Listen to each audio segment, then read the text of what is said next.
Hello, everybody, and welcome to the Left Wing Podcast. It is Champions Cup week. The scent of European rugby is in the air, and we are looking forward to tonight's podcast where we are going to look ahead to the 31st edition of the greatest club rugby competition in the world.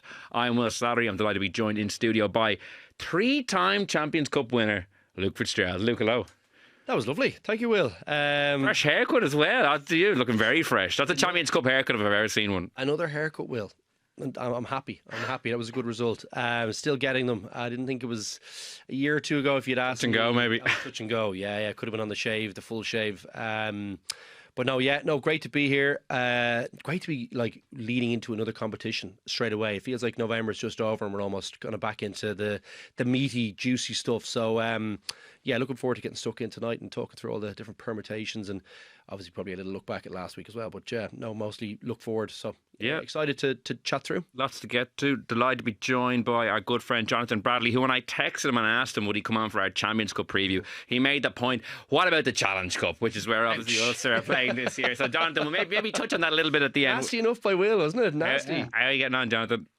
Not too bad. And between that and trying not to take offence at Luke rejoicing and not having to yet brave the shave, I don't know how to My apologies, Jonathan. Sorry. I know, and you were having trouble with your Wi-Fi as well. It's been a spotty start. Don't worry, I'll be joining you soon. I've no choice in the matter, it looks like, sadly. Jonathan, I know you're like myself, a big European club rugby fan. We've talked on the show a fair bit about the competition over the years in terms of where it stands in today's landscape. How are you feeling? What's the mood like in Jonathan Bradley's world as we head towards this weekend?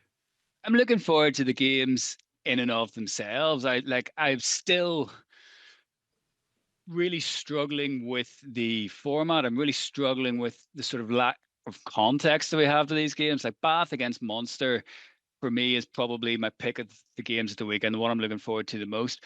But we all know that whoever loses it isn't necessarily out, so it doesn't have the same jeopardy that it once had. But I'm looking forward to what should be an entertaining slate of games in the isolation.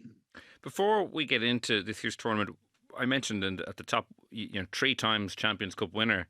Well, what's it like to win the Champions Cup?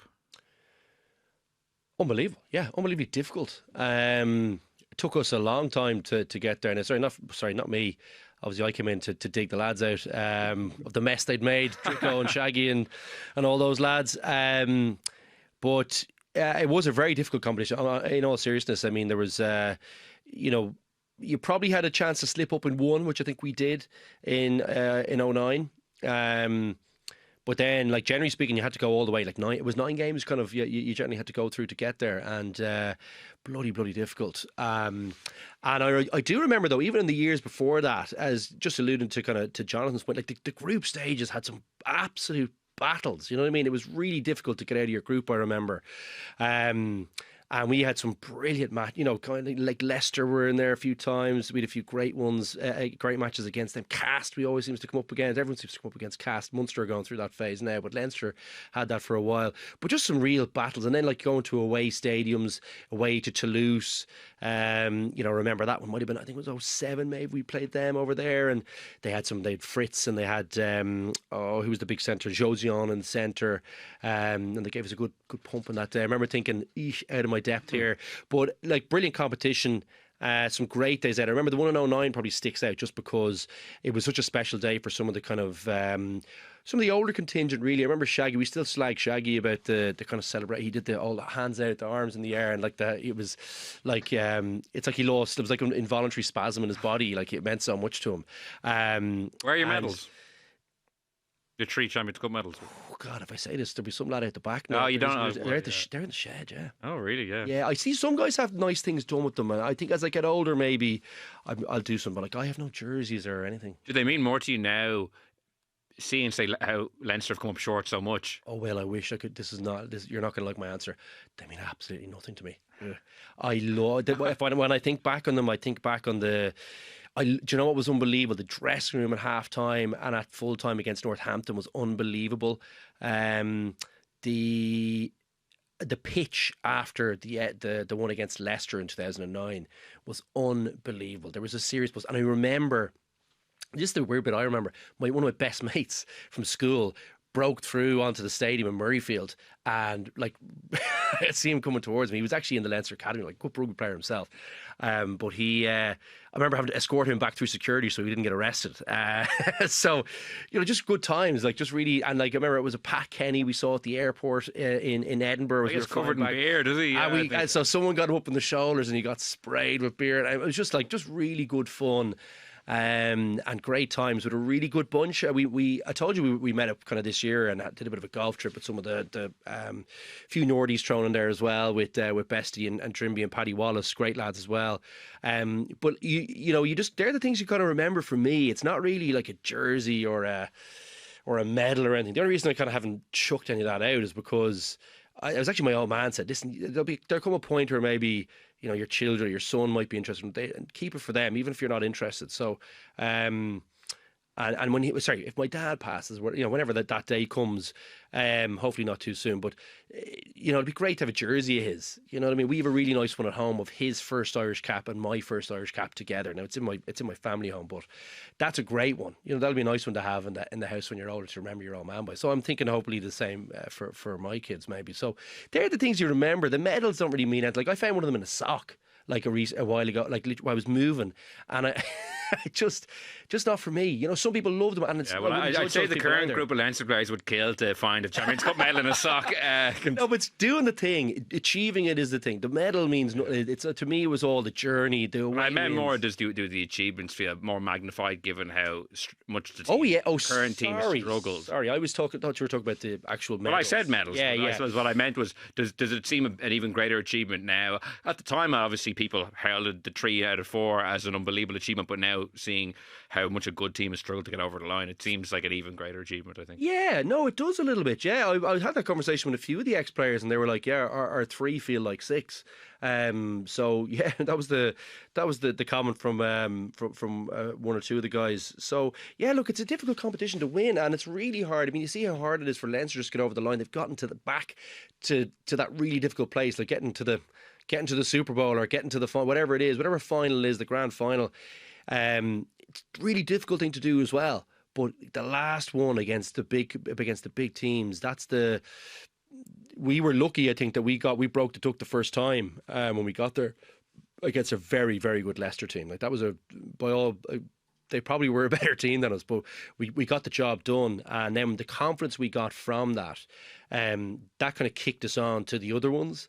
And I think that's why I always think if Leinster get the one done, I think this team, they still have enough legs in them. They could get 1 or 2 more. They could do it later. They could have a late surge here. There's probably a few differences between our team and them. We kind of went on. We had there was a cohort of really experienced top class internationals, and I think this Leinster team has that now. Sprinkled with some international quality, which I think they have had too. But the young, they don't have a new energy. We had a new energy coming in with no memories. So it was myself, Jamie Heaslip, Rob Carney, who else? Sean O'Brien, Fergus McFadden, Paul O'Donoghue, Owen O'Malley. These guys all went on to have really good careers, long careers. And that combination, Cian Healy, is in that group as well. We didn't have the scars, and I think that really helped the older generation. So we obviously leaned on them at different periods where, Drico had some unbelievable displays at different times, got a try where, should never have got, or a drop goal or something weird.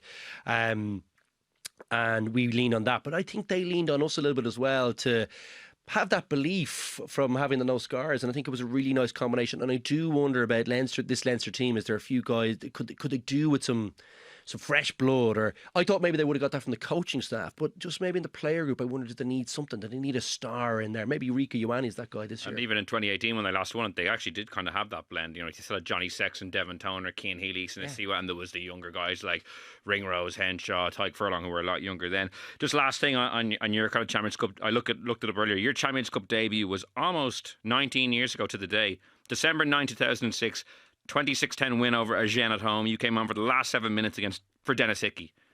That's what my stats. That's what my stats tell me. Jesus. And do you know who was playing for Agen? You're lucky you weren't on the same wing. Okay. On the other wing. You're lucky you didn't out there, whatever they call it. You didn't get thrown to the wolves. Oh my God, I do remember. That guy was magic. So I know the kids. 19 years ago though. It's funny you're getting on. Oh, I am, yeah. It's all sure you're slagging the hair. Surely there's a correlation between the two. You came in with a very fresh haircut. Like, I think you literally came straight from the barber's. Maybe I was self-deprecating. But it was great. I mean, it was a good team to come into, and even Munster. You think about, they had a little bit of a blend of some kind of younger guys and older guys in there too. You know, guys in the peak. So you do need a bit of a blend. Yeah. So this is the lay of the land as we go into Champions Cup 25-26. It starts this Friday night. 24 teams, 4 pools of 6. And yeah, the format, as Jonathan says, is still a little up in the air. The top 4 go in from each pool, so the jeopardy isn't particularly high in some ways. Only 2 Irish teams, which is a big change for the first time ever. I think only 2 Irish teams are going to be competing, Ulster and Connacht, in the Champions Cup, or the Challenge Cup rather. From the Irish team's perspective, Munster are in Pool 2 along with Bath, Toulon, Gloucester, Edinburgh and Cast. Munster's fixtures are Bath away, Gloucester and Páirc Uí Chaoimh the following weekend, and then in January Toulon away and Cast at home. And then for Leinster, they're in a pool with Stormers, La Rochelle, Leicester, Bayonne and Harlequins. They start with Harlequins away on Saturday, then they have Leicester away the following Friday, and then in January they welcome Ronan O'Gara's La Rochelle side to Dublin, and then they finish with Bayonne away, which could be a little tricky. So that's kind of where we're at. Jonathan, I suppose we'll start with Leinster, given that their prominence in the competition the last couple of years. I don't know what your read of them is. My read is, and this might sound, I suppose, knee-jerk or flippant, but I think their Champions Cup window is closed. I don't see them winning the tournament with this squad. I think their best chances have gone. When I look at the team as it's constituted, I think their star players aren't as good as they were. November is what I'm kind of my reference point for that. And to Luke's point, I don't think that the second level is as good as it was a couple of years ago. Like, I watched the Dragons game last Friday. I actually was sat down to watch it because I thought Harry Byrne, that might be an interesting thing to watch. It ended up being a complete arm wrestle, and Leinster I thought were very poor with a lot of guys who you'd hope would be supplementing your Champions Cup stars. So yeah, I don't think Leinster are at the level of the top 2 French teams in this competition, Toulouse and Bordeaux. I don't know what you reckon. Maybe I'm writing them off prematurely, but from what I've seen from them this season, the Munster game, November, even the bodies are down already. I don't know. There's something not right with Leinster for me at the moment. Yeah, I think we've seen that in the ERC. I think the big thing coming into this ERC season was probably going to be the huge question mark over how providing that many players to a Lions tour was going to impact the season, because we'd never seen that before. So that was the great unknown. The early returns are that it is having a major impact on Leinster and by extension Ireland. I wouldn't go as far as to say the window has closed, but I do think that this was one of their last seasons with this squad as currently constituted, that you would have had them in that bracket. And I think the form that they're in, and for all those things that you've pointed out, makes you think that they're not among the very favourites. I would still have them in the top 4 favourites. But it doesn't feel like they are primed this year. Now, as we've alluded to already, you don't have to be primed in December to win the Champions Cup. You can make the Champions Cup knockouts and go from there. There will be Leinster fans who are no doubt pointing out that they have had great pool stages in the not too distant past, looked well primed, and that has meant not a jot come May. So this isn't when you need to be at your best. Leinster are certainly not at their best at the minute. But I think the fixtures that they have, the relative lack of strength of those sort of mid-tier teams outside those top 2 in France that you mentioned, would maybe put Bath in there as well, helps them as well. And really, look, this competition now, as Luke said, it's one in the spring. It's not one. It's not one now, so they have time, but they wouldn't be among my top tips at the minute either. I think, I agree with you. I still think I would have them 3rd firmly in my kind of European power rankings. So I do think they should be able to win their pool, and they should be able to lock up home games in the knockout stages. But I don't know what you think. I think you kind of touched on some of the points that I agreed with about maybe the second tier of the squad and the need of that youthful blend. And you mentioned the coaching. There's kind of questions around Jacques Nienaber at the moment, which we'll get to in a little bit. You mentioned that off air, Will. Yeah. We'll be discussing him in a few minutes. But what's your read? like, I agree with Jonathan. Is their window closed? No, of course it's not. Sorry, let me take it back. The window is closing, and I just find it hard to see this team getting over the line because I don't think they're as good as they were when they already couldn't do it. Like, they have an unbelievable squad, so they could get over the line. But I don't know. I just think that you look at Toulouse and how good they're operating at now. Dupont came back last weekend. I think Bordeaux are really, really good. I actually agree with Jonathan. I think Bath have actually made huge strides. They've a lot of depth. Hard to know how that translates from England as yet. Be interested to see this Munster game this weekend. But what's your read of Leinster? And like, it's easy to just keep saying, oh, they'll get it right this year. Look at their squad. But like, when I actually drill into it, I'm like, I actually don't think the players individually are quite as good as they were in previous years. I think I'm glad you amended the statement. I think, I do. One thing I would say is it's very hard to quantify the impact of the Lions tour on these players at this juncture, but there's no doubt, and this is not something that I'm coming up with on the spot here, but ask any player, ask most people who observe rugby closely after a Lions tour, it is tricky to get the engine moving again and get back up and running, particularly at this time of the year. And there's definitely some kind of hangover there. Now, when they can push through that we'll be watching closely. I still think this is an excellent team, and I actually think they might have a little bit more depth than before. I think they'll miss Jordy Barr because I think Rioani is not a like for like there. But I think if they get everyone on deck, this is a really, really strong team. I think if we go through, I think I really like the look of the two young loose heads behind Porter. I don't know if I'm actually not sure McCarthy's behind Porter as things stand. But either way, I think that's nice to have the kind of youthful energy in there. Cian Healy was an unbelievable servant, but you need someone who can kind of do 30 minutes. Porter can't keep going and doing 80 minutes. So I think that's a good thing. I think the two hookers still look excellent. Sheehan's still top class, and Kelleher looked pretty sharp. I think when for the bits and pieces of November, and I like what's coming behind Furlong. I don't think he has to do as long as we would have thought previously as well. So that's an area I think might have improved. McCarthy's to come back into this team, don't forget. I think he makes a massive difference to the scrum, which most teams, let's face it, will be targeting Leinster now off the back of November, particularly the big French teams. I think will be looking to target there, so they've got to get that sorted. And back row, I still think they're pretty strong there, So, pack looks very strong to me. I think the big question for me is going to be around that 10 slot. That's the question that remains unanswered for Leinster. I think it looks like it's answered for Ireland, but whether it's the right one or not, I'm not sure. But for Leinster, that to me that should be a tight battle over the next couple of weeks, months. And I don't think it is in the coach's mind, but in my opinion, it should be. I think Harry Byrne, Frawley, and less so Frawley, but Harry Byrne and Prendergast should be really battling this thing out. And it shouldn't be a foregone conclusion. I'm not sure that's going to be the case, but that's my opinion on that. And if you look at the top two teams, they're just so much better there. They're way better at 10. And then you look at Bath, they're way better there. It's a key position. It's your big points getter. He still looks a little bit shaky off the tee as well. We saw that obviously with the Ryan, Ryan's incident's his own fault, but he still should have got that kick. We probably should never have been in the situation.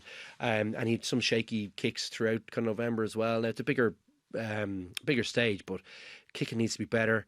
But everywhere else, I think a little bit aging in the centres, but Ringrose still looks snappy. Actually, Henshaw looked pretty good. And I like Osborne in 12. And then you look at the back three. They do have a little bit of youth in there. They got Tommy O'Brien in there who looks like sparky. He looks, particularly the level down, he looks really, really impactful for Leinster. Keenan's to come back into that team. Osborne could do a good job at 15 for. Oh, no, he's injured, but he'll come back in. And Lowe is still devastating at this level as well. So not as, I think, you can make the argument at international and the Lions Tour, but I think when he gets up to speed and when the ground gets hard, I don't think is as good as he was. No, but and he was a key part of what he made a lot happen for them. I like to see him on the hard deck as well. I think he's still a powerful guy. He still has that big fen. He's got that big boot. He's still very effective, and he's a great offloader of the ball. And look, I still think there's a team there. There's a 23, if they're all out, if they get the full everyone on deck, this is still a pretty formidable outfit, Will. And a lot of these guys are kind of late 20s, early 30s for the most part. You add in Snyman into the mix there. If look, Leinster were pretty poor on the weekend, but he was magic. And for me, he doesn't start. He's on the bench for Leinster, and he's still very impactful if he can control a few of his impulses. So I don't know. I think they've got some X factor. I think they've still got players who are kind of at the peak of their powers. It's whether they can get themselves out of the funk and moving quickly, and being kind of. I think a good focus on the fundamentals for this team would be really, really important. Get that defence humming again. I would not like to be facing Leinster, put it that way, if they get everyone on deck. I think they're still formidable. They still have a big game in them. And I think on their day they could beat either of those teams. Tricky, but I think they could beat either of those. If they have a big game, they have a big game in them. Yeah, I guess the way I look at them now, Jonathan, in years past, now, like, this was an unfounded theory, to be fair, so what I'm saying now, take it with a pinch of salt, but I always thought Leinster playing at their best can beat any other team in this competition playing at their best. I don't think that anymore. I think if they play at their best and Toulouse play at their best, I think Toulouse beat them. Bordeaux, I think maybe Leinster at their best do beat them, because Leinster are defensively solid and Bordeaux's defence, I don't know if it's quite as good. But that would be where I'm at. I just think Toulouse have kind of moved.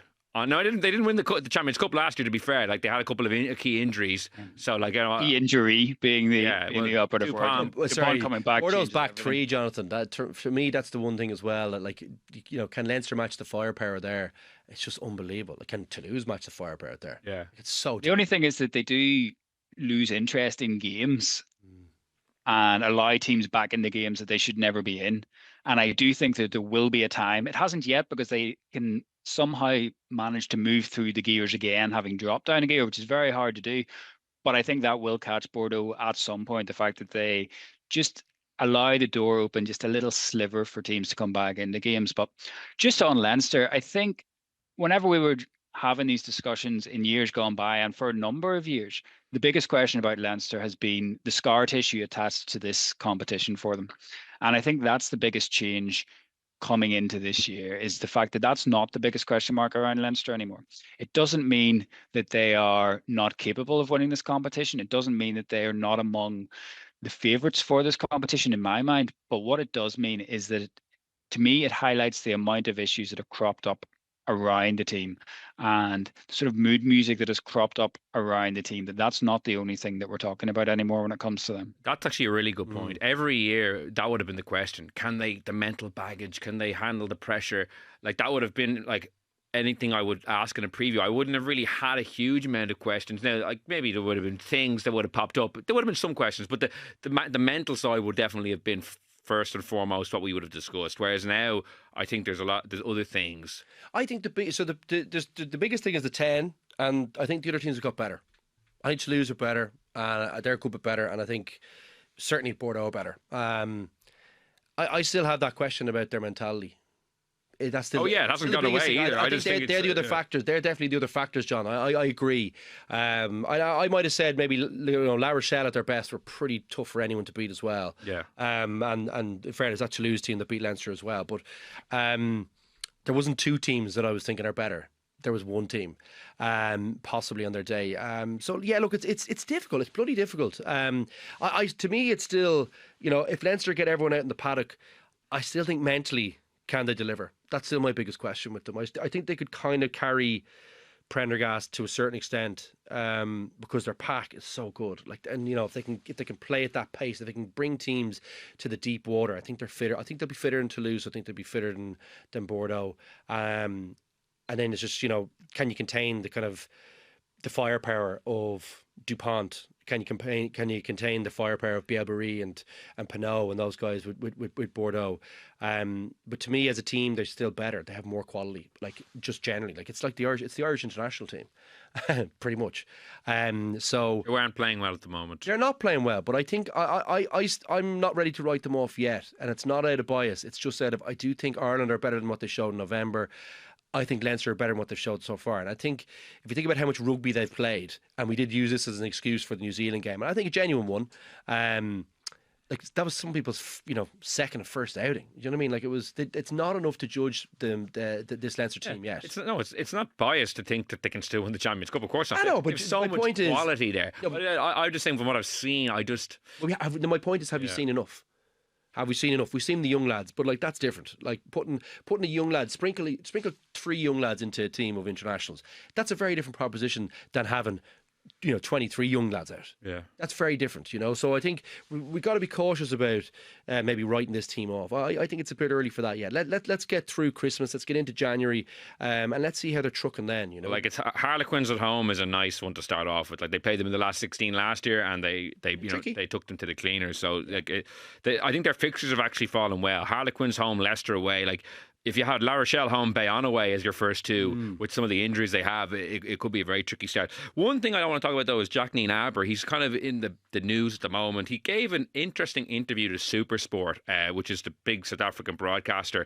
The week Ireland played South Africa, he went out to the team hotel, I think it was the Radisson out in Stillorgan, and sat down with Matthew Pearce, the SuperSport commentator, for like a 25-minute chat about like Leinster, his career, and he was asked about his future.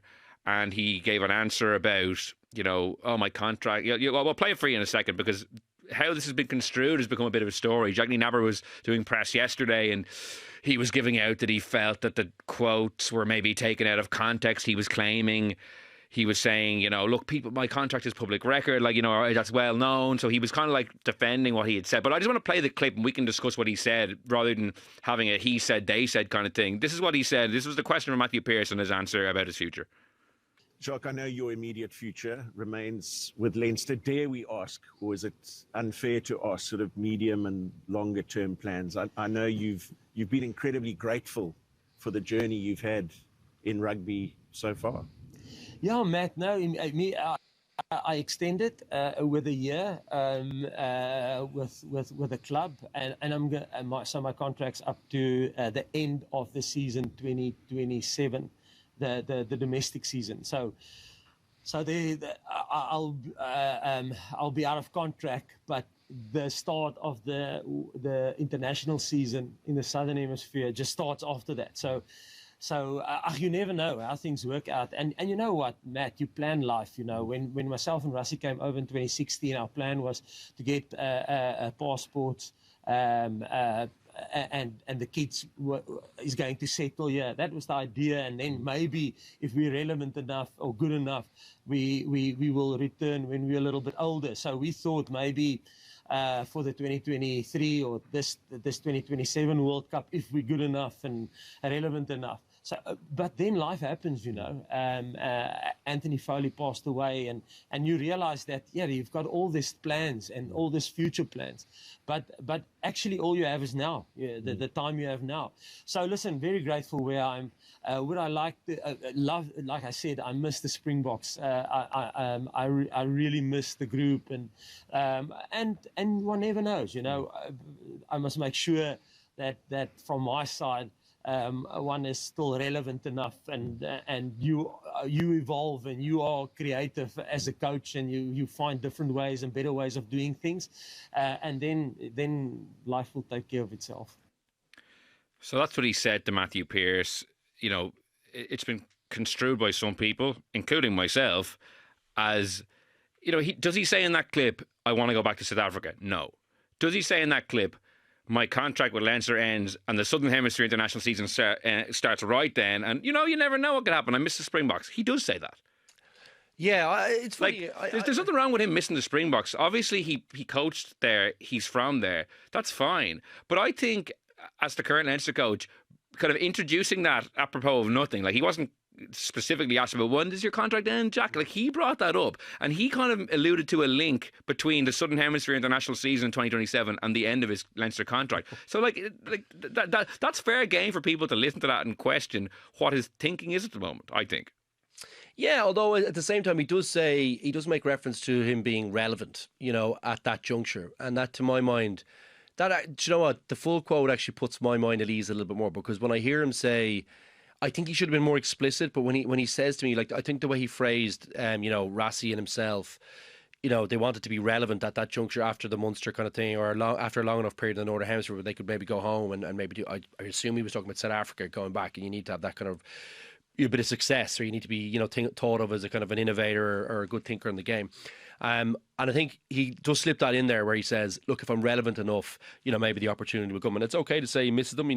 They're top of Top of the pops at the moment. It's a happy setup. They're beating the crap out of everyone, and they look like there's no stopping them coming towards kind of World Cup.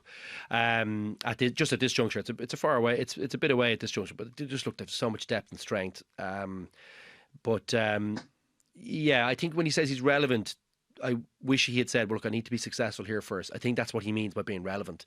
And actually, I'm a little bit more settled after that, because I probably read more of the headlines, and I saw him kind of punch back a little bit. I don't know where he did it. Was it after the game the weekend in a presser, or maybe it was yesterday? It was yesterday. Yeah, it was a presser yesterday. So yeah, I'm actually a bit more at ease now when I've heard the full quote, because I think that's an important part of it, is that he says he wants to be relevant, which to me means he wants to be successful at Leinster.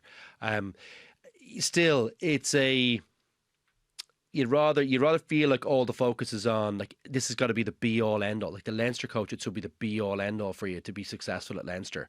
Now this guy's done it. He's a World Cup winner, so he knows that there's more to this and there's a bigger thing than Leinster. But sometimes I wonder if that's a good thing. Do you want to, like, when you hear that, do you also hear, well, there's something more? And to me, being successful at Leinster, like, winning a European Cup, not many coaches can have won European Cups. And it's bloody hard to do. So I don't know. Yeah, Jonathan, I don't know what your perspective is on it. Like, for me, there's nothing really what he said that's particularly controversial. Like, as in, he was just outlining kind of when his contract ended. Albeit, I think the allusion to the Southern Hemisphere season does kind of make it sound like he is eyeing up a return to the Springboks. Like, saying he misses them isn't the thing. It's just more like doing a sit-down interview that week of Ireland, South Africa. Ireland and South Africa are such big rivals.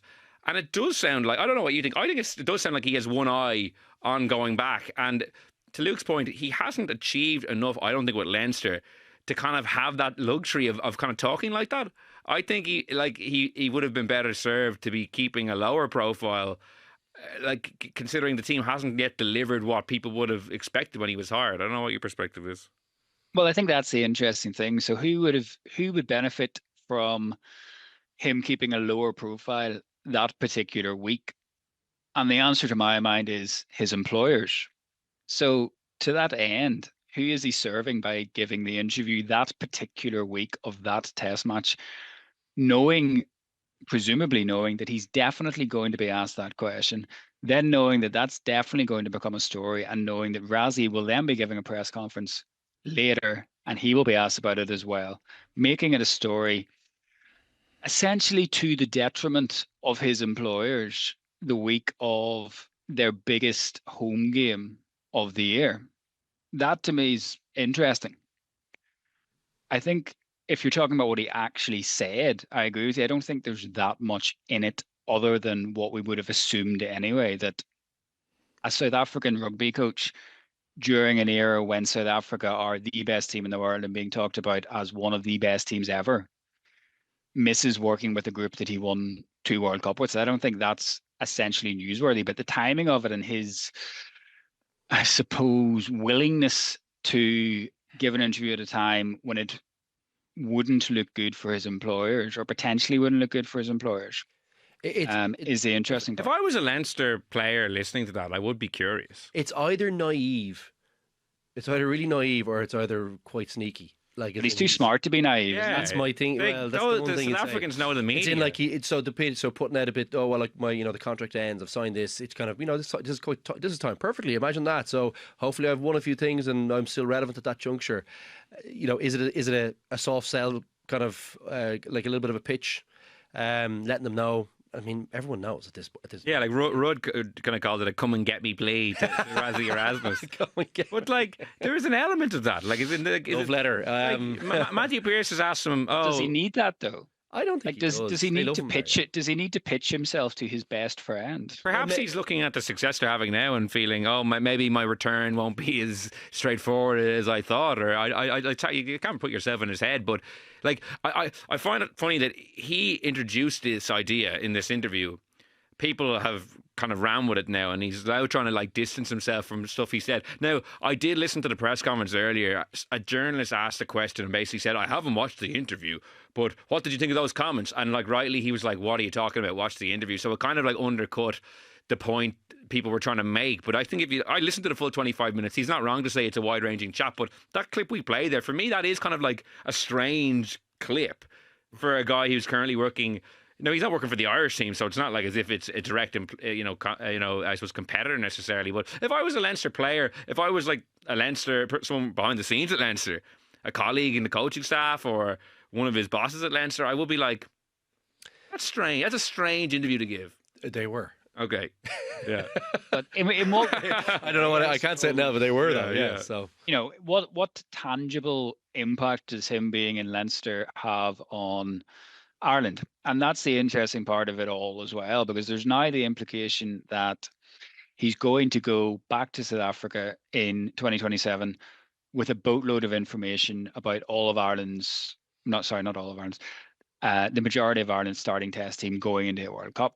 And I think that's interesting that that's what people seem to have picked up on, because that's always the risk with this appointment. It's the risk with Barrett coming in for 5 or 6 months. It's the risk with Ione. Like, if you want, obviously Ulster don't have as many Ireland players, but there's a 1 in 6 chance that Ireland will play Australia, and that will be the biggest game of their World Cup pool. And Angus Bell is going to be spending 6 months in Irish rugby. It seems to me that these are all things that wouldn't have happened. And I'm not saying it's good or bad, but it's things that wouldn't have happened under Joe Schmidt.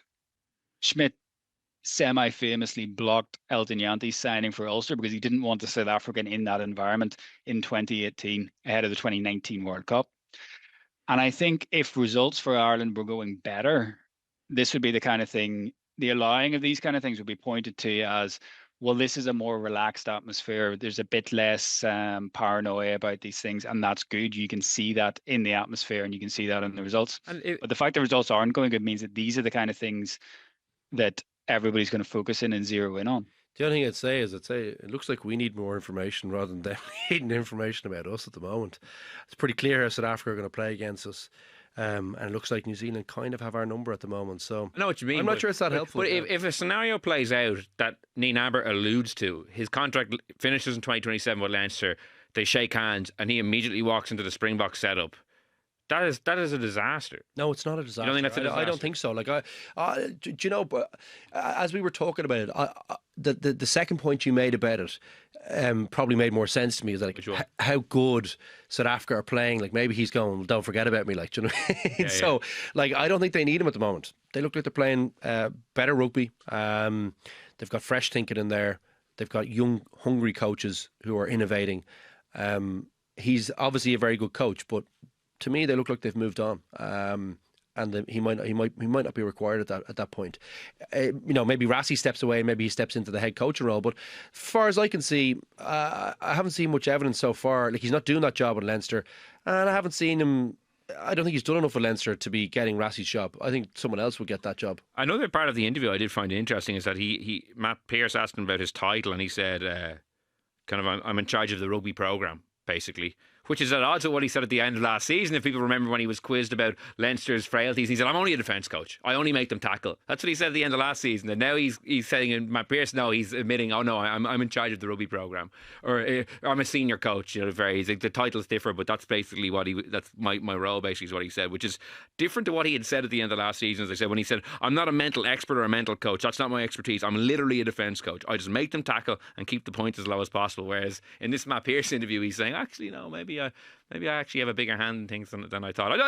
I generally thought it was a curious interview, and it rightly got a lot of pickup. Now, I do think Nienaber yesterday was entitled to hit back, because the question that I saw coming at him was provocative enough. Was not even provocative. Was just lazy. Like the guy says in the question, I haven't watched the interview. Like, so okay. What's the point in asking the question? But I don't know. Like the jury's still out on how impactful he's been. Like Leinster, I don't think are as good. I don't think the shift to a more defensive style suits the squad, the team.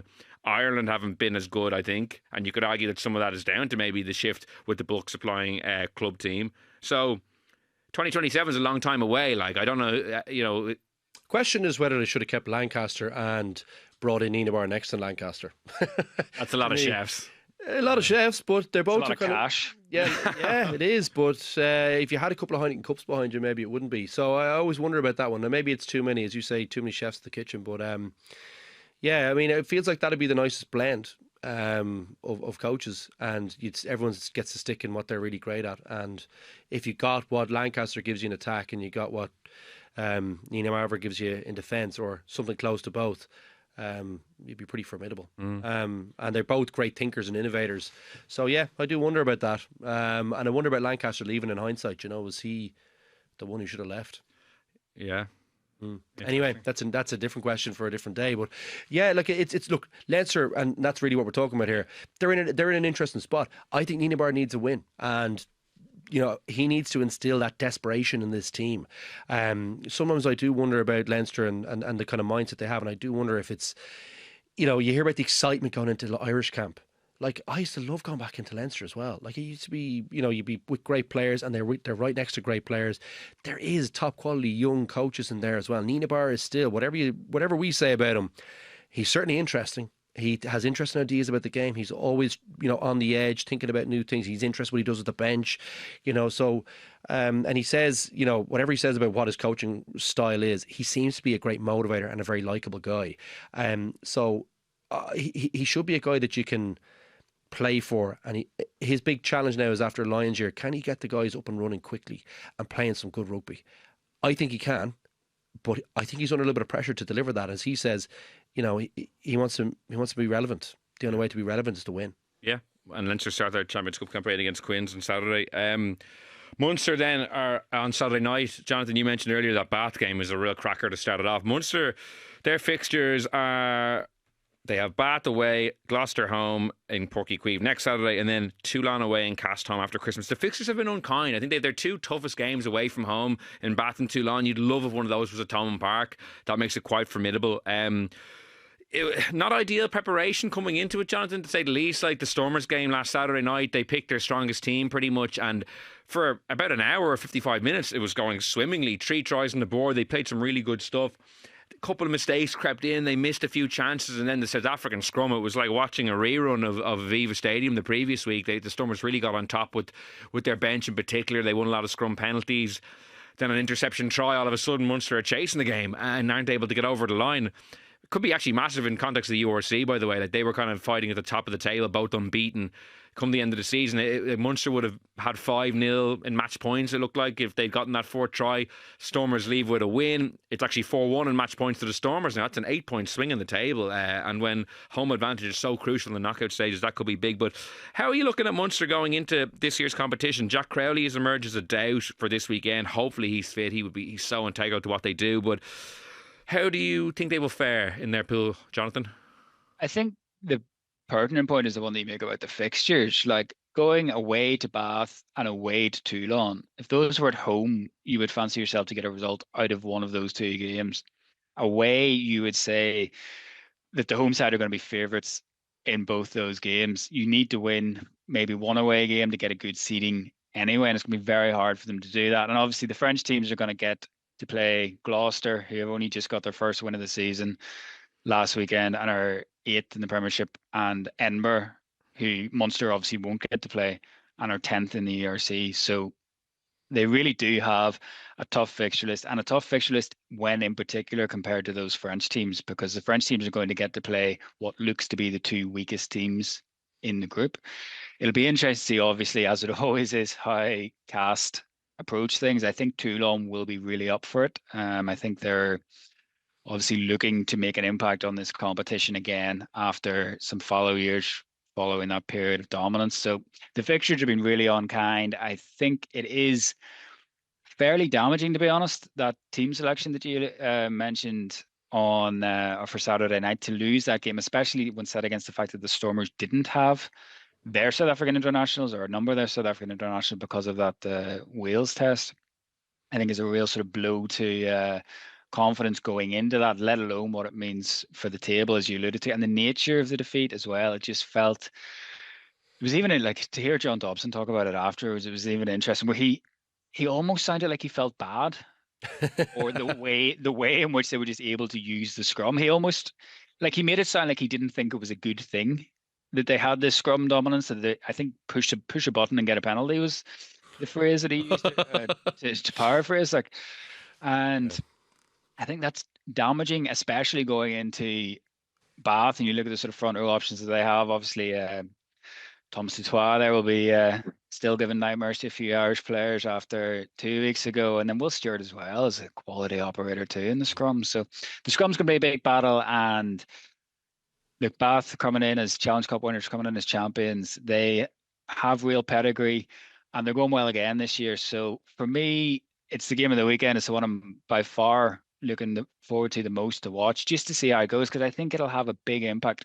in terms of maybe not the result, but what sort of performance Munster are able to put up at the Rec. Yeah, like Bath, I watched the Bath Saracens game on Sunday. Like Bath went to Saracens. Both teams had pretty much, not exactly full strength. A couple of England internationals weren't playing, like Maro Itoje, Ollie Lawrence, one or two others. But Bath went and won with a bonus point away to Saracens, which is so impressive. And like they, I don't really know how they're doing this in the salary cap era, but they've managed to produce a squad with like. That reminds me of Leinster a couple of years ago. Like they have two international tight heads, Will Stewart and Thomas Dutoit. Like obviously Finn Russell, Ben Spencer at halfbacks are two really good players. Like loads of options in the centre. Like they've Ollie Lawrence, Max Ajomo. Like they brought in Henry Arundel and Santi Carreras like over the summer as well. Like really exciting X Factor players. They have a really good blend. As I said earlier, fascinating to see if that can translate into Europe, because I remember a few years ago, probably 4 or 5 years ago now, Munster were away to Exeter in their first game when Exeter were really humming and people were teeing up Exeter. Oh, it's going to be tough for Munster. Munster went and were able to snatch a draw, I think, that day there, and I think they topped that pool as it happens now. But look, maybe a little bit stronger. But yeah, I'm with you. I can't wait to see how that one goes the weekend. Sorry, one thing on the draw, I want to know how this supercomputer spits out the fixtures, because like Toulon and Bath away, rough. It's just there needs to be usually there's some sort of parity. It's like you get one hard one away and one of the easy ones away, and vice versa. And I know Leinster played La Rochelle away 2 years in a row in the pool stage, and they're playing them at home this year. But I was like, surely there has to be some sort of like home and away. I don't know. So I need to know what the metric is for how they do these fixtures. But that's on the side. Luke, Munster going in this year, difficult loss the weekend, as I said. I don't think I disagree with Jonathan slightly. I think it's actually a more bigger blow for the overall URC seeding. I think it was kind of a strange game. The scrum kind of got away from them. They missed chances. I actually think they played pretty well. Their discipline kind of got away from them in the second half. I'm not that doom and gloom about their performance. It's just the result and what it means for the URC standings more so. So I think they're still in a pretty good place going into Saturday. They are, yeah, and it might be a little bit of a wake-up call to them that they're maybe not as far along as maybe they thought they were, maybe after Leinster and that, so I think could be a bit of value in that, could be nice timing. I don't think Bath will be as good as everyone say they are. Still good, still improving, still lots of quality, no doubt about that, but they're still not. I wouldn't be fearing Bath like I fear Toulouse when they're humming, or, to a certain extent Bordeaux as well. They don't inspire that kind of fear yet. I still think Leinster would do a job on Bath, personally. And I think Munster on their day could as well. Not underestimating the size of the challenge. And the Rec's actually a tricky enough place to go. It's kind of heavy pitch this time of year. It's next to the river there, so it can be stodgy. And I don't know. It's a tough place to go. And they're good. They're strong at home. But if Crowley's fit, they'll be a handful. I really like that combination. I do think, look, they do need to have a certain number back on the pitch for them. There's a few guys you're kind of saying, okay, I'll touch and go, but and they need to be in the 15 for them, to make a big difference. But I like some of the young guys that come in there. I still think Ty Byrne's the best player, probably. Nice little dummy at the weekend as well for that try. Byrne is just magic, isn't he? He's a magical player. He's probably the best in the URC, I think. Certainly his impact for Munster is unbelievable week in, week out. So he's massive. And I think some of the young, the signings they made are, pretty good. They've got some threat out wide. I don't know. I think there's plenty there for me to be kind of thinking that this should be a tight battle. I think Jonathan's right. I think this is the match of the weekend for me. I can't wait to watch it. I think if they show up, they can win. But it's it'd be tricky away from home. I think that away from home is the bit that I don't see them winning this weekend. I think I'm really impressed with Bath. The Premiership. The Premiership is like watching Super Rugby kind of like 10, 15 years ago. Like the scores are so high. Like Bath went to Saracens. remember Saracens in their pomp, like defensively, it was 36-29, you know, and it could have been even higher scoring. Like there's lots of the games. There's like seldom a Bath game you'd watch or a Northampton game you'd watch that isn't a massive score. Now Northampton will say, look, we went to the Aviva and beat Leinster 37-34, so like it translated that day. Yeah. But and Toulon like are a coming team. They're one of the teams that have really gotten better in the last couple of years. So that I know, because Munster went there 2 years ago and won, so it's not as if they don't know how it feels to go there and win. But Toulon again are like, you know, like Garbisi and Saran at half back. Is Gleeson back? Gleeson back? Not yet. No. Okay, that's a bit of a loss. Yeah, Tom Ahern though, I thought looked very good at the weekend. Yeah. Well, like we're all he's had waiting some concussions, for him, you know? and it'd be great to see him kind of make a step up. Like for me, you're kind of looking at maybe if you get a bonus by losing bonus point, like kind of in the old pool stage days this weekend, it's not the end of the world. I think of the two fixtures, Toulon is probably more winnable because I just think Bath at the moment are really operating at a good level. I do. Well, I just think you know a bit more what you're looking at when Toulouse are playing another French team in the league. Pretty tricky knowing what you're looking at with Bath. Premiership is not what it was. Yeah, no, I agree. That's the point I made earlier when Exeter played Munster that time, and it was like people were saying, oh, Exeter could go and really do a job this weekend at Stanley Park, and Munster were the better team. And Challenge Cup is different too. Sorry, Jonathan. Deep cut. Sorry, but you know what I mean. No, it is a different cup. It's looser. You know, it's. I don't know. I think if you could put in a really tight performance, if you're defensively really good, if Crowley has a good day off the tee, you know, if I don't know. I like Munster in the centre. The two boys in the centre are good, strong. I think Finn Russell is playing really good at the moment. The questions I've changed my opinion on him a fair bit. He can still have a bit of a blow up for Scotland, I suppose, but the way he's been playing for Bath, I think he's been very impressive. Maybe it's marrying with Johan van Graan, who's maybe a more traditional conservative coach. I just think his kicking game has gotten so good. We always knew he had the passing game. His goal kicking, he's gotten really good as well. He's been good at that for a while. Yeah, he's been some of his kicks the weekend were magic as well. Like, you know, he's a very good tactical kicker as well. He's older too. Yeah, you know, it does help when you're in that position. Settles you down a bit. Yeah, I don't know. It's interesting. Watching that one closely. I'd love to see. I might need to back Munster on that one. I think they might sneak in. I think it might be a bit of a wake up call, provided they can survive at scrum time. I think I see them competing everywhere else. But this is the under the radar one. Like Munster lost to Stormers in a disappointing collapse. Bath are getting talked up a lot. So this is the one to come in under the radar and do a smash and grab if you're going to do it. If you're playing them after Christmas, it probably is a little tricky place. This is probably the best time to actually get them in some ways. Jonathan, I know you have to be gone in 2 minutes, so that's all you have for Ulster's Challenge Cup campaign, unfortunately. We've always said, wouldn't it be great if Ulster could go and win the Challenge Cup for confidence? How seriously do you think they'll take it, considering the league is a big priority this year? I think they'll take it seriously. I don't think they have the option to rotate as much as they would have done in the recent past anyway. I don't think they have the squad to do that. I think they're already being tested by injuries. I think there's going to be a big question mark over the second row coming into this one with Izuchuku out. Henderson, it seems like, is going to be out, and Matty Dalton, who probably would have came in that scenario, was out as well. So a real tough ask against Racing. I think the fact that they're playing Racing is sort of saved from this notion of a dint to prestige by the fact that they're in the Challenge Cup. I think the fact that you have a big French visitor and one that people recognise as having been a force in the recent game, a team that came to Belfast in the Champions Cup not too long ago as well, has sort of meant that there is still a bit of a buzz about the step up. Obviously, the step up into European rugby rather than URC rugby, even though it is second tier. I think the fact that Angus Bell looks like he's going to make his debut as well means that there's a bit of a buzz around that.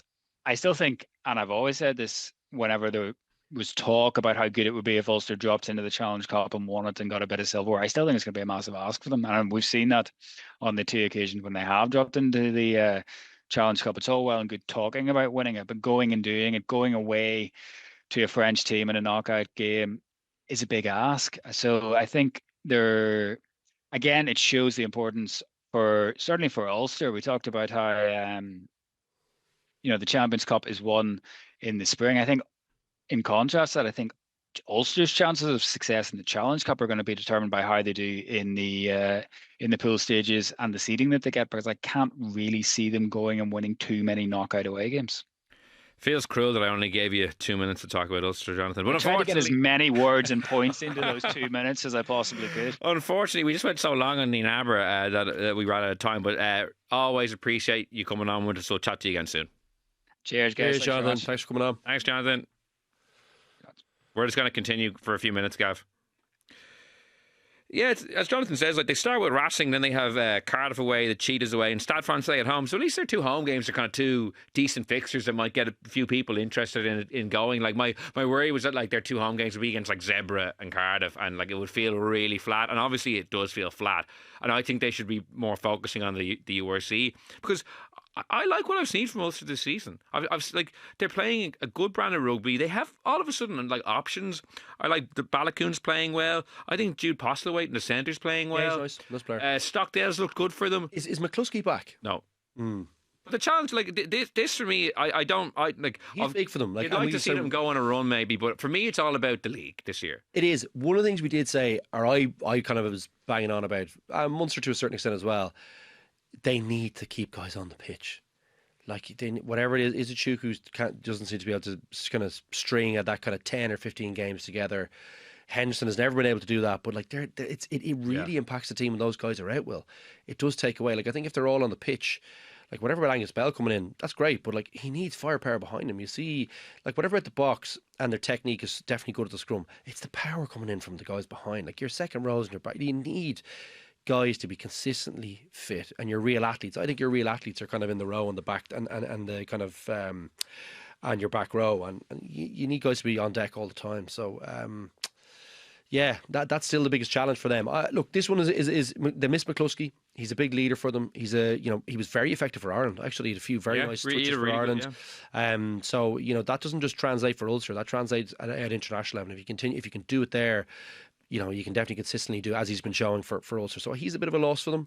I do agree, some nice firepower out wide, but those guys have been kind of traditionally inconsistent. If they can pull out a few good performances here and over the next couple of league games, I'm willing to have my mind changed. Oh yeah, my mind is slowly being changed. At the start of the season when we did our preview, I was down on them, but now having seen them play, like even their overseas guys all of a sudden look good. Like when Cock is a handful, like he's exciting to watch. Augustus I like a lot. Augustus is very Bell is playing great rugby at the moment. You see the try he scored against France a couple of weeks ago? Impressive. Yeah. Like 30-metre break, he's quick, and like Joe Schmidt actually didn't really start him a huge amount. I think he'll be great for Ulster. So my glass is definitely half full with Ulster. Those mine. Sorry, I don't really mind what they do in the Challenge Cup.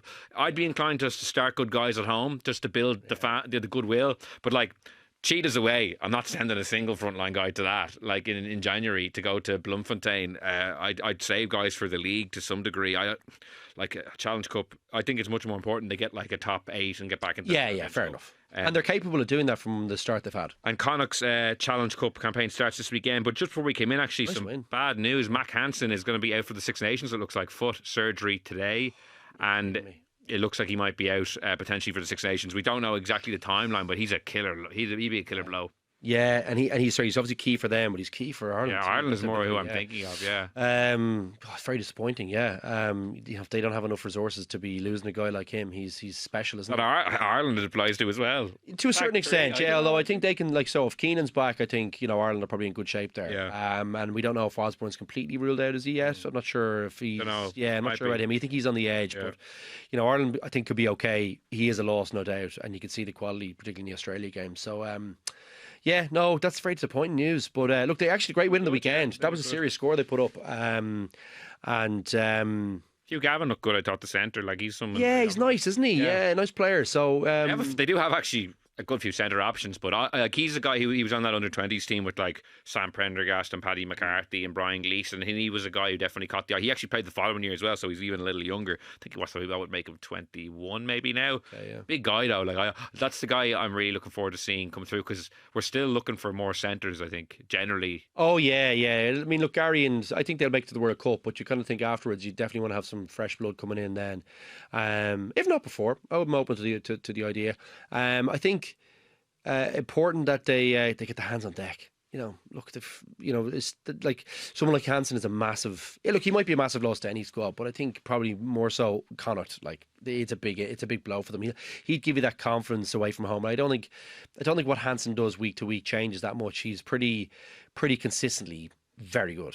And has been for quite a long time. So that's another big loss. And it's a loss for him too. I mean, he seems like he's going through a bit of an injury-ravaged little period now where he can't really get on the paddock that consistently, you know. So love to see him, you know, come back strong from that foot injury. And yeah, his foot has been troubling him. Like that was on the Leinster, he injured it. Then he injured Same it. foot. Then he injured it again, you know, in the URC. And then he only came back. That's why he missed the All Blacks game. And now injuring it again and needing surgery. Just not ideal. No. Hopefully, I wish him all the best now. Yeah. He's playing some great rugby. Yes. But look, Lancaster, you'd love that. That's the one thing I'd love that I'm kind of excited about. I think is that they look like they have a few guys there who got that bit of raw material, and you just wonder what he can mould with that. He's such a special coach, you know. I think very experienced, but you know, good with the young guys. I think so.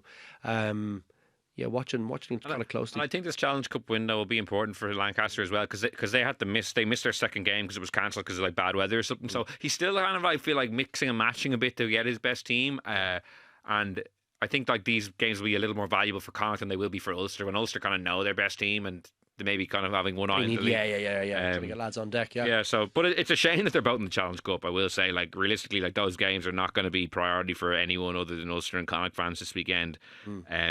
Which is a shame. So yeah, hopefully that with one eye in the league, they might be able to both get into the Champions Cup next year. Just before we wrap up, we'll do predictions in a second. But Eben Etzebeth, that incident at the weekend against Wales, like they had a 70-point lead, and I'm sure everyone's seen the footage at this stage of him kind of driving his thumb into a Welsh player's eye, and it's a shocking bit of foul play. A player, one of my favourite players as well. Like, so it's not as if I like dislike the guy when I'm saying that. I think he deserves a really long ban. Like, I don't think he should be playing again this season. I think it's a comeback next September kind of thing. I really like a thumb in the eye is just. There's no place for like that sentence. I'm not even going to finish the sentence. It sounds so trite. Like, there's no place for it in the game. Of course, there's not. Like, you know, but it just looked. It was so jarring. You don't really see it that often. I think when you heard his reasoning behind, you could see how he lost his head. But I just don't know why he didn't punch him. I was just like. Sorry, no, but do you know what I mean? Like, it's such a crazy, like, it's one of those things you're like, oh, well, that's so stupid because you really open yourself up to that kind of length of a ban that you're talking about, you know? And I agree with you. I love watching him. Like, you know me, I always go mad when I see him on the bench for South Africa. It was one of my pet hates when they were on their way to their World Cup win was, what in the hell is Etzebeth being dragged off after 40 minutes? He's so fit. He's so quick. He's unbelievably strong and effective. You see, I mean, he's the engine room in that Bok pack. Himself and kind of Peter Steph I just love watching the pair of them play. They're just awesome. But just a moment of madness. Yeah, it's really not a good look. It's stupid.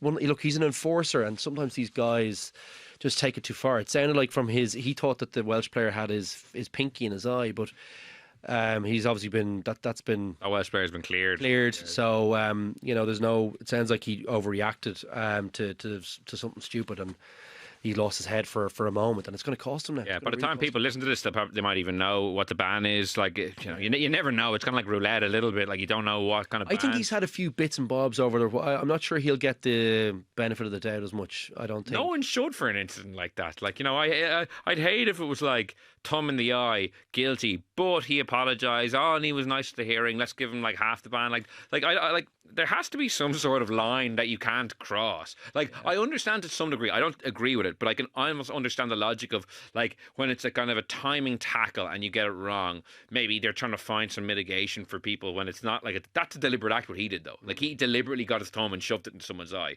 It's not like, oh, I was a little too high in my tackle and I kind of caught him just a little bit too high. That one I have a little more sympathy, even though I don't agree with it. I can kind of understand why they're trying to find little bits of mitigation. I'm finding it hard it's just a thumb in the eye. I'm finding it hard to defend. I want to defend him, but if I find it hard to. I thought you, after your experiences with gouging of all people, would be like, that's a disgrace. But I would class that as kind of different. So, like, I don't like that. The one thing I'd say about his one is that they're both standing up, kind of pushing each other and that, and it's very obvious. The ones that I really don't like are the ones where someone's kind of trapped on the ground and they're kind of a bit defenseless, and that's real dirty, like, to me. This was like pushing and shoving, and everyone could see it. It's like the stupidest moment. It's like a moment of madness because he thinks your man's gone for his eye. Like, it's stupid. Like, this one's more stupid than nasty. There's not a nasty side to this one, Will. That's in my opinion, someone I'm going to get killed online for that, I'm sure. But I didn't expect you to ride to his defence. No, but I'm not riding to his defence. There's not a nasty side to it. It's not like they're at the bottom of a ruck and he gets caught on some weird camera angle going like really in, kind of trying to get his eye, like trying to really do some serious damage sneakily. This one is like, it's so out in the open. You're just like, oh God, that's so stupid, buddy. Like, what are you doing for such a good player as well? Yeah, like it's so crazy, and it was such a moment. I honestly don't know what was going through his mind. Like, I don't even feel the need to be like wagging my finger because it's so obviously disgraceful. That's my point. Is like that's why I don't feel as like it's as nasty. He still deserves it. I think he deserves. Oh, he's going to get it. I'm convinced he's going to get it. He should be banned for 8 months for that. Like, I think it's shocking. Like, it's bad. Yeah. Been a while. So yeah, that's that. I wish I could defend him. It's hard to defend him. But my one thing I would say is, for me, I love watching him play. My personal opinion is, when it's the sneaky ones that I really am like you deserve a really long ban. Yeah, it's that one I'm like, and like the senior experienced player, like he's a legend. He's been there for so long. Like, of all the guys to not lose their head like that, like, you know, not like moment of madness. I wouldn't even excuse a young player doing it, but it's particularly galling for a senior kind of captain figure like that. I know he's not the actual captain, but he's kind of one of those leaders. Okay, just last thing, very, very short. Champions Cup predictions. Who are going to be the two finalists and who's going to win? I'm going to say sorry, it's obviously hard to know what the two finalists, because we don't know what the trips will be or whatever to the knockouts. But part of me thinks the two best teams in the competition are, I think it's Bordeaux and I think Bordeaux and maybe Toulouse are the two best teams in the competition. And I think on that basis, I don't know how obviously the permutations, but I think they're probably the two best. An underrated game this weekend is Bulls at home to Bordeaux. Yeah. Because I think Leinster have 4 winnable fixtures. Bordeaux, I think this is the tricky one. And obviously, it's all about jockeying for that top seeding. So Toulouse have 4 winnable fixtures and Leinster have 4 winnable fixtures. This one for Bordeaux, if they lose this, it could be very important for, say, Leinster and Toulouse to get those top 2 seedings in a home game. So on that basis, I think I'm going to go with a Toulouse-Leinster final and a Toulouse win. That's an interesting way to think about it, hadn't I? You've put some good, there's good logic behind it. Because if you're looking, the 4 pool winners will be the top 4 seeds overall. Yeah. The Bath Munster pool, no one I don't think is going 4 from 4 there, because like Bath have to go away to Toulon. Toulon have some tough games as well. So I don't think they're going to be a top 2 seed. Toulouse and Leinster, I think, will win their 4 pool games, and Bordeaux will win, I think, 3 maybe. But they have the Bulls away in Loftus on Saturday, and you don't know what kind of team. Answer. Yeah. I'm playing chess, you're just checkers. Checkers, yeah. God, I hadn't thought of that. Yeah. Well, look, let's see how they get on. I mean, Bulls will be in good form now. They're tricky to beat at home. It's all on paper. The games have to be played. So yeah, that's it for this week's episode of The Left Wing. I'd like to thank Jonathan for joining us a little earlier, Luke for joining me as well. We'll be back next week to review weekend 1 of the Champions Cup. Until then, thanks so much for listening, and goodbye.